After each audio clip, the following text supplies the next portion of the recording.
məşhur söz var. Mövqe harda qaldı? Deyir, mövqeyinizi göstərin də, mövqeyi qoyun ortaya. Yəni mən düşünürəm ki, Azərbaycan Partiyası bu günə qədər müxtəlif insanları məhkəməyə qədər çıxardı. Belə Əli İnsanov olsun, o digər həmin hadisələrdən sonraki proseslərdə də məsələn Gülər Əhmədov, digərləri də var ki, məhkəməyə qədər, qərara qədər çıxardıblar. Hətta məsələn Hüseyn Bala Mirələmov heç məhkəmə qərarı yox idi. Niyə çıxartdılar? Yəni o baxımdan mən düşünmürəm. Orada necə? Müqayisə orada necə? Necədir? Yəni bu etik qaydaların pozulmasından bağlı. Burada artıq o etik qaydaların hər iki şey göz qabağındadır. Başa düşdüm. Amma belə deyək də. Yəni bugün mən Yeni Azərbaycan Partiyasının üzvüyəm. Yeni Azərbaycan Partiyasının hər bir üzvü eyni zamanda mən bütün Azərbaycan xalqının mövqeyini, yəni onu bilirəm ki, dövlətçilik mövqeyindədir. Dövlətini bu dövlət Azərbaycan xalqının əziyyəti ilə qurulubdur. Ona görə hər bir Azərbaycan vətəndaşının və Azərbaycan xalqının mövqeyi məlumdur. Sadəcə olaraq siz soruşdunuz ki, prosedur qaydaları nədən ibarətdir? Əlbəttə mövqeyi məlumdur. Dövlətçiliyə qarşı kim, partiyanın prinsiplərini dedim ki, qanunsuz və dövlətçilik.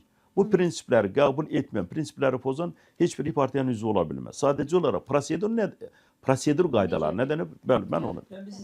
Burada məsələ nədir? Aydın bəy düz dedi ki, Yeni Azərbaycan Partiyasının minlərlə üzvü var, 100 minlərlə. Mən də bizim də indi partiya Yeni Azərbaycan Partiyası boyda olmasa da ondan sonra ikinci partiyadır.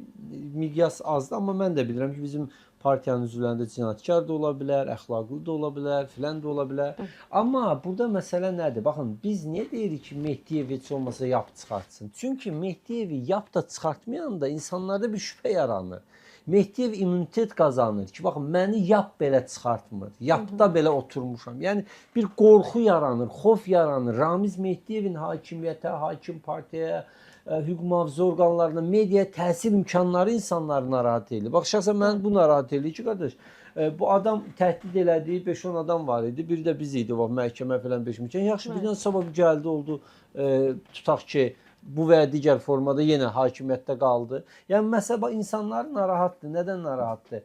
Mehdiyev gücündən narahatdır. Hazırki komandada nə qədər təsir imkanları var, ondan narahatdır. Sabahki Mehdiyevin və onun dəstəsinin mövqeyindən narahatdır. Baxın, bu məsələyə də kimsə birinci rəsmi mövqe bildirməlidir. İndi mən bilmirəm, hakimiyyətdə prosedur necədir? Məsələn, ola bilsin gözləyirlər ki, dövlət başçısı birinci mövqe sərgiləsin, açıq bununla bağlı nəsə desin, ya tutaq ki, bəyanat versin, ya bilmirəm nətərdir. Amma hər halda əgər məsələ bu qədər şişibsə, məsələ bu qədər böyüyübsə, məsələ bu qədər artıq detallara enilirsə, onda oğlu hələ də nazir müavinidir.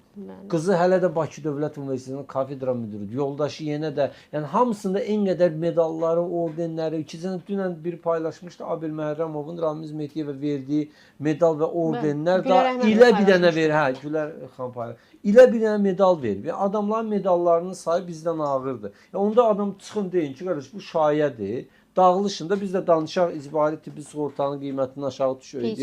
Pensiya yaşını qaldırma təklifindən icbari tibbi sığortanın 1 milyard 400 milyondan 9 milyona salınmasından danışaq, vergi yükünün artırılmasından danışaq. Bunlardan danışaq. Yoxsa Mehdiyev söhbət atılıb ortaya, nə tutan kimi tuturlar, nə bağışlayan kimi bağışlayırlar. Bir də məsələ qorxuducu, hürkütücü tərəfi nədir? Adamı hakimiyyəti zorla ələ alma maddəsindən ittiham edirlər, özündən başqa heç kim həbs olunmuyor. Bunun ətrafı dəstəsanı, içəridəkilər hanı. Məsəl üçün, bəziləri deyir, yarısı parlamentdədir, bəziləri deyir, yarısı filan nazirlikdədir, bəziləri deyir ki, hüquq mühafizə orqanlarında da var, bəziləri deyir, mediada da var.